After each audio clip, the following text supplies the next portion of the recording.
अध्यक्ष महोदय, मैं आपका धन्यवाद देना चाहता हूं। आज मुझे एक बहुत महत्वपूर्ण समय पे मुझे बोलने का मौका मिल रहा है। अध्यक्ष महोदय, मैं अभी भारतीय जनता पार्टी के माननीय सदस्य को भी सुन रहा था, उनके वरिष्ठ सदस्यों को भी और माननीय मंत्री जी को मैंने सुना है, और इस महत्वपूर्ण विषय पर उन्होंने अपनी बात रखी है। समाजवादी पार्टी महिला आरक्षण के पक्ष में है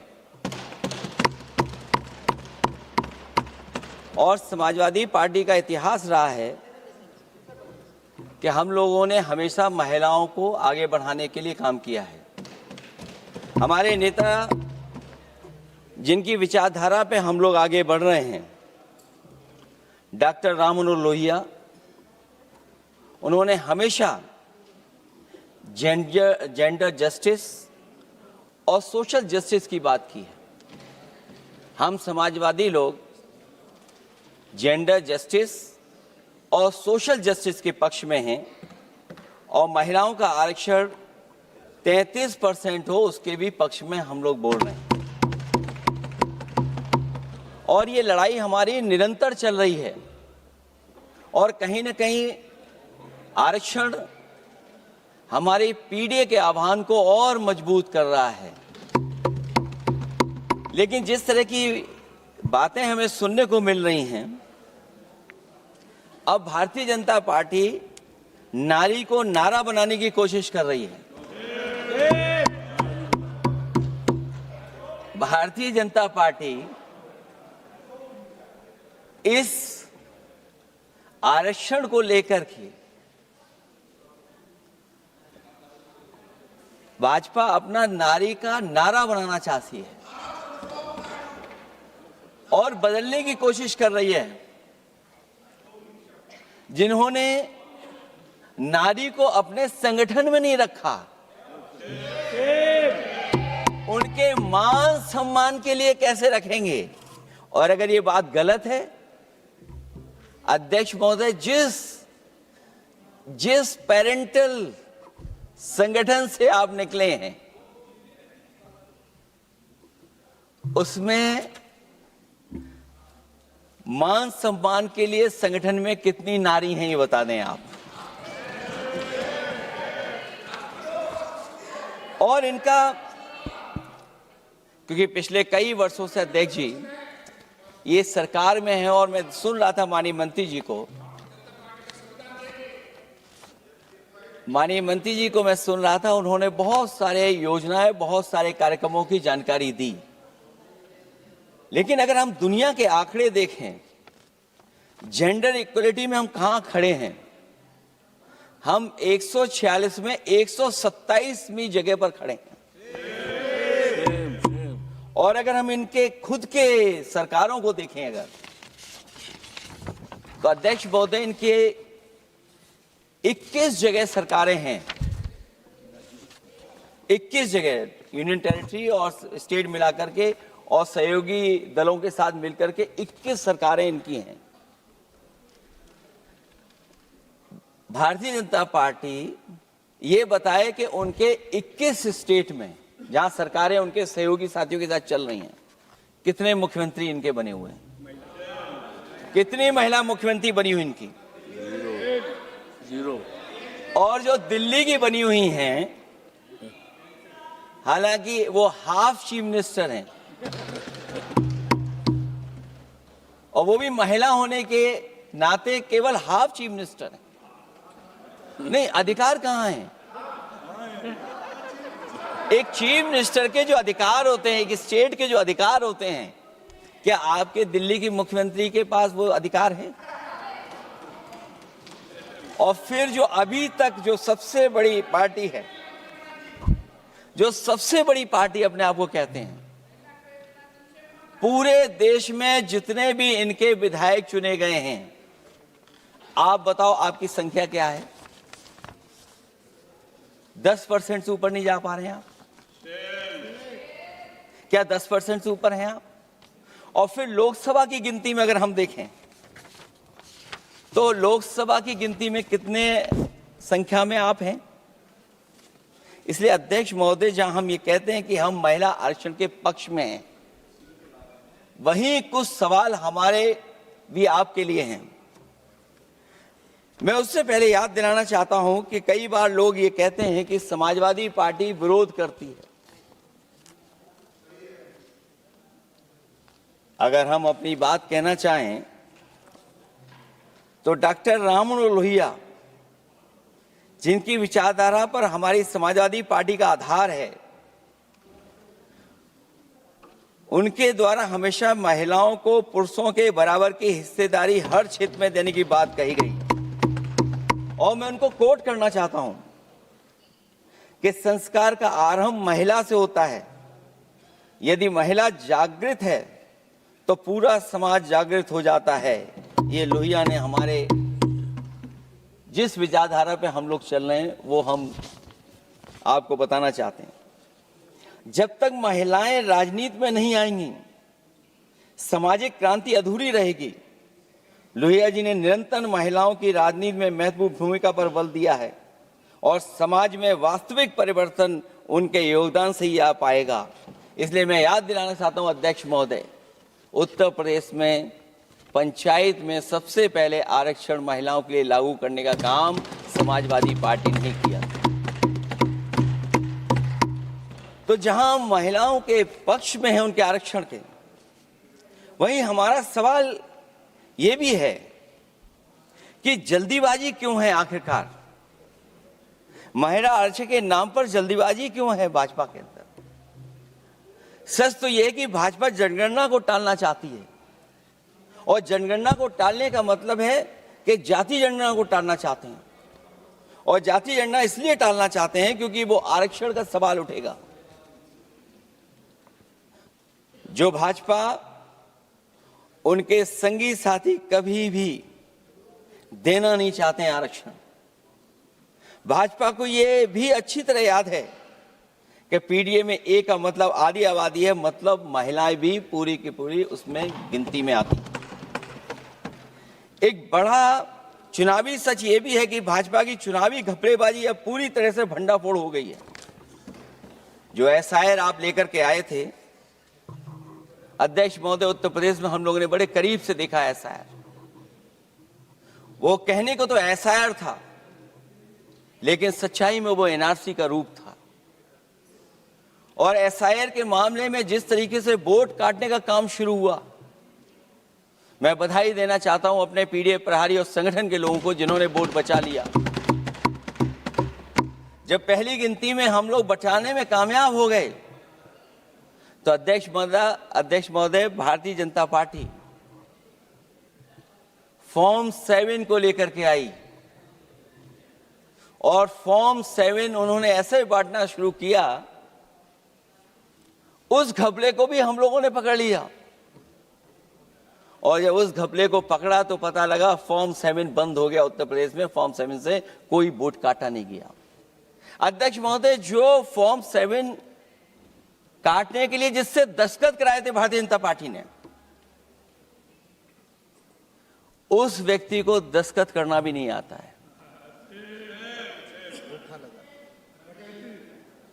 अध्यक्ष महोदय, जो एसआईआर के बहाने फॉर्म 7 लेकर के आए थे, जो फॉर्म 7 दस्तखत करा करके वोट काटे जा रहे थे उत्तर प्रदेश में, जब पकड़ा गया, हम लोगों को जानकारी मिली, हम लोगों ने उसको प्रेस के सामने लेकर के आए और चुनाव आयोग को शिकायत की। फॉर्म 7 से वोट कटना रुक गया, लेकिन अभी भी उस पर कोई कार्रवाई नहीं की जिसने उसके नकली दस्तखत कराए थे। अध्यक्ष महोदय, इससे तो लगता है कि पूरा का पूरी व्यवस्था जुड़ी हुई है भारतीय जनता पार्टी से। और धीरे धीरे जो भारतीय जनता पार्टी की सरकार चली है, हेरा फेरी हम लोग पकड़ लिए, भाजपा की कलई खुल गई और उसके समर्थक और वोटरों का अकाल पड़ने लगा। तब भाजपा निराशा के इस दौर में उभरने के लिए बिल लेकर के आ रही है। ये भारतीय जनता पार्टी का जो वोट कम हो रहा है, असली लक्ष्य अध्यक्ष महोदय वोट है, सत्ता में रहना है। इसलिए आरक्षण को लेकर के आए हैं। भाजपा की यही राजनीतिक चाल रहती है। जब पुराने लोग ये समझ जाते हैं कि भाजपा किसी की सगी नहीं है, तो हर बार भाजपा कुछ नए लोगों को अपने लुभाने जुमलों में फंसाती है। इस बार भाजपा महिलाओं को लेकर ये पुरानी चाल चल रही है, लेकिन सफल नहीं होगी, क्योंकि सबसे ज्यादा दुखी तो महिलाएं ही हैं। भाजपा की कमीशनखोरी और चंदा वसूली की वजह से जो महंगाई बढ़ी है, उससे उनकी रसोई सूनी हो गई है। रही सही कसर सिलेंडर की, बेतहाशा बढ़ती कीमतों ने पूरा कर दिया है। ये अध्यक्ष महोदय, मैं इसलिए कह रहा था कि माननीय मंत्री सिलेंडर की याद दिला रहे थे। उन्होंने इज्जत घर को भी याद दिलाया, जिसको कभी प्रधानमंत्री जी ने कहा कि ये इज्जत घर होंगे। गांव गोद लिए गए, जाकर के सरकार देखे उन गांव को अनाथ अगर किसी ने छोड़ा है तो भारतीय जनता पार्टी ने छोड़ा है। हर महिला अपने बच्चों को पढ़ाना चाहती है, लेकिन भाजपा की शिक्षा विरोधी सोच तो सरकारी स्कूल तक बंद करवा दे रही है। महिलाओं का दर्द क्या होता है, ये मेरठ के दुकानदारों के परिवार की महिलाओं की आंखों में आए आंसू भी बयां कर रहे हैं, और नोएडा की मजदूर और मेड के गले बयान भी कर रहे हैं। क्योंकि जब हम बहस महिला आरक्षण पे कर रहे हैं, तो हमें याद रखना चाहिए कि हमारे बिल्कुल बगल में 40,000 से ज्यादा लोग सड़कों पे मजदूर, महिलाएं सड़कों पर हैं, जहां से प्रभु श्री राम जो कभी हम लोगों ने स्क्रीन पे देखा था, वो चुन करके आए थे। वहां पर महिलाएं धरने पर बैठी हैं, और अगर ये धरने पर इसलिए बैठी हैं क्योंकि उनको न्याय नहीं मिल रहा है। भारतीय जनता पार्टी की सरकार की वजह से उनके घर उजड़ रहे हैं। महिलाएं रो रो करके न्याय मांग रही हैं। तो मैं कहना चाहता हूं अध्यक्ष महोदय सरकार से कि अगर ये बिल इतना ही सही है, तो इसे मेरठ नोएडा की पारिवारिक और कामगार महिलाओं के बीच बैठकर घोषित किया जाए कि उनके लिए इसमें क्या क्या होने जा रहा है। हम महिला आरक्षण के साथ हैं, पर उस भाजपाई चालबाजी के खिलाफ हैं, जो एक साजिश के तहत की जा रही है। भाजपाई और उनके संगी साथी देश की सबसे बड़ी आबादी के वर्ग, मतलब पिछड़े वर्ग की महिलाओं के बारे में चुप्पी साधे बैठे हैं। ये बात अध्यक्ष जी समझ में नहीं आ रहा है, क्योंकि जब हम लोग प्रधानमंत्री जी को सुनते थे तो वो ये कहते थे कि हम पिछड़े वर्ग से आते हैं, हम आप जैसे ही हैं, पिछड़े हैं। लेकिन जब आरक्षण की बात हो रही है तो पिछड़ों की संख्या इसमें कितनी है, हमें उम्मीद है कि सरकार इस पर जरूर बात अपनी रखेगी। ये संशोधन के नाम पर जो जल्दीबाजी दिखा रहे हैं, दरअसल उसके पीछे भाजपाइयों की मंशा है कि जनगणना न करनी पड़े, क्योंकि अगर जनगणना करनी पड़ेगी तो जातिवार आंकड़े भी देने पड़ेंगे और जातिवार आरक्षण भी।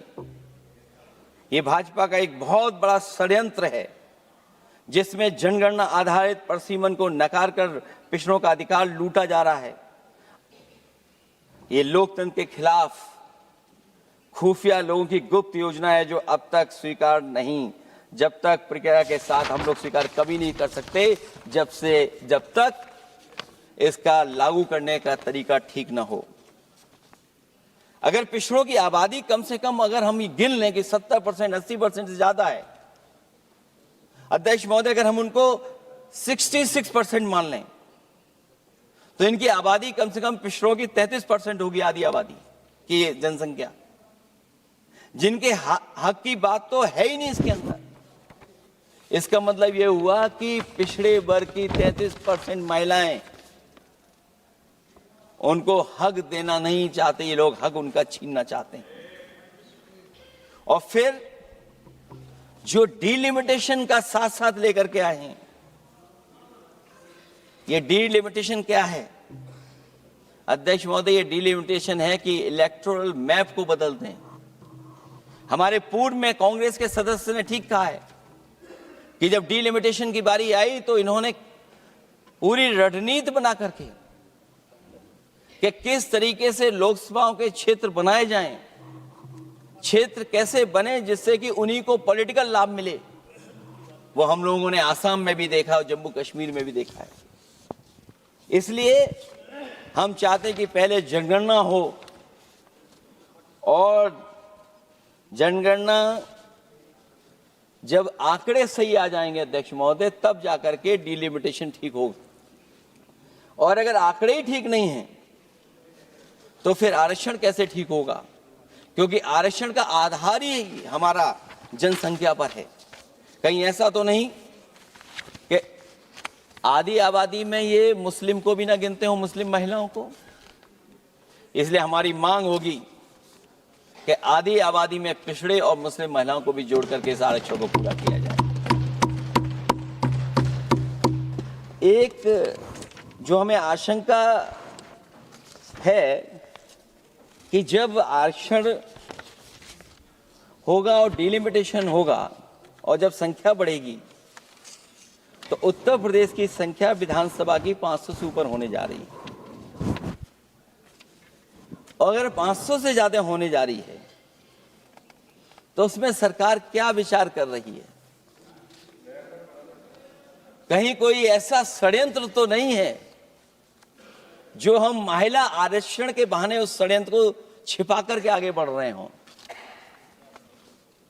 क्योंकि उत्तर प्रदेश में 120 सीटें तो लोकसभा की होने जा रही हैं और विधानसभा की सीटें तो अगर 600 हो रही हैं, अगर 600 हो रही हैं तो कहीं ऐसा तो नहीं अध्यक्ष महोदय उसमें भी कोई साजिश षड्यंत्र हो? जो षड्यंत्र हम लोगों को समझ में नहीं आ रहा हो। और अगर षड्यंत्र रहेगा तो जैसे अयोध्या हारे आप, एक बार फिर उत्तर प्रदेश आप हार जाएंगे। और 33% सीटें कौन सी होंगी? आप अगर सीट रिजर्व कर देंगे, कॉन्स्टिट्यूंसी रिजर्व हो जाएगी, तो अध्यक्ष महोदय ये महिलाओं के बीच ही कंपटीशन करा देंगे। अगर कॉन्स्टिट्यूंसी रिजर्व होंगी तो अध्यक्ष महोदय महिलाओं के बीच ही कंपटीशन हो जाएगा। क्योंकि वो अध्यक्ष महोदय वो माननीय सदस्य कह रहे हैं कि वो तो होना चाहिए, वो सास बहू वाली तो हार गई हैं आपकी।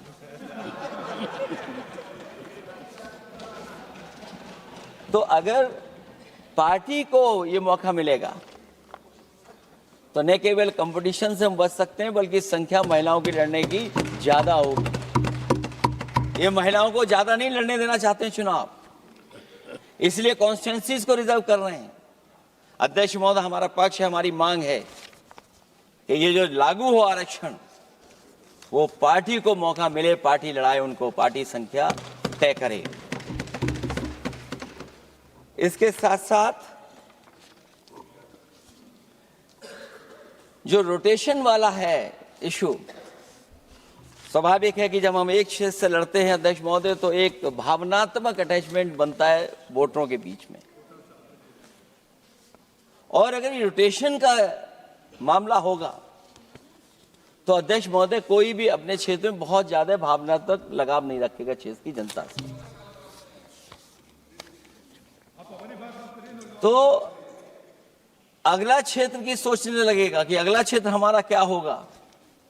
इसलिए हम इसके भी खिलाफ है अध्यक्ष महोदय कि रोटेशन नहीं हो। हम रोटेशन की प्रणाली के खिलाफ हैं, इसके पक्ष में हम लोग नहीं हो सकते।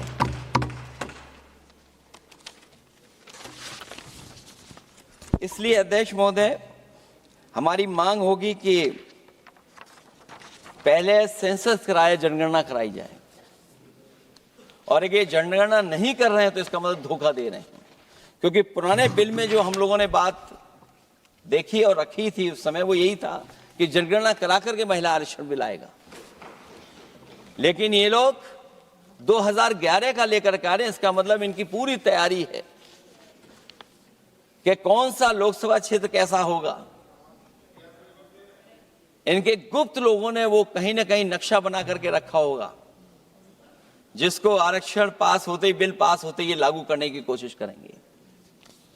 और जो और सुधार होने चाहिए महिलाओं के, जो सुधार होने चाहिए, उन सुधारों पे इसमें बिल में कोई विशेष योजना या विशेष बात नहीं हो रही है। बिना उनके लिए लाभ पहुंचाए, सशक्तिकरण किए, शायद हम पूरा उनको हक नहीं दे पाएंगे। मैं अध्यक्ष महोदय आपसे यही निवेदन और अपील करूंगा कि पिछड़ों को, माइनॉरिटी को, खासकर मुस्लिम महिलाओं को आरक्षण दिया जाए। जो सेंसस से ये दूर भाग रहे हैं, वो इसीलिए भाग रहे हैं क्योंकि जाति जनगणना की मांग उठेगी, और अगर जाति जनगणना की बात उठेगी तो आरक्षण की बात और उठेगी। हमें उम्मीद है कि हम लोगों की बात मान करके सरकार उस पर विचार जरूर करेगी। जब हम आरक्षण देना चाहते हैं तो बिना पिछड़ा, बिना मुसलमानों के शायद हमारा जो लक्ष्य है महिला आरक्षण का, वो पूरा नहीं होगा। इन्हीं शब्दों के साथ आप सबका बहुत बहुत धन्यवाद।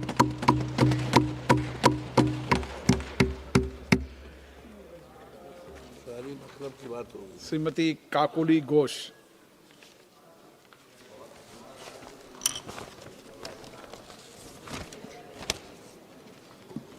শ্রদ্ধেয় অধ্যক্ষ মহাশয়, সংবিধানের 131 নম্বর সংশোধনী বিলের পক্ষে সর্বভারতীয় তৃণমূল কংগ্রেসের পক্ষ থেকে আমি দাবি জানাতে উঠেছি যে 50% আসন মহিলাদের জন্য সংরক্ষিত করা হোক। তবেই আমরা সম্পূর্ণভাবে আপনাদের সঙ্গে সহমত পোষণ করে সহযোগিতা করব। কেননা 33% আমাদের নেত্রী মাননীয় মমতা বন্দ্যোপাধ্যায় ইতিমধ্যে বহুবার, যখনই নির্বাচন হয়েছে বিধানসভা বা লোকসভায়, তিনি মহিলা প্রার্থী দিয়েছেন এবং হেরে যাওয়ার মতো সিটে নয়, তিনি আমাদের জিতিয়ে এনেছেন। আমরা বর্তমানে এই সংসদ ভবনে রাজ্যসভা লোকসভা মিলে 41% মহিলা রয়েছি।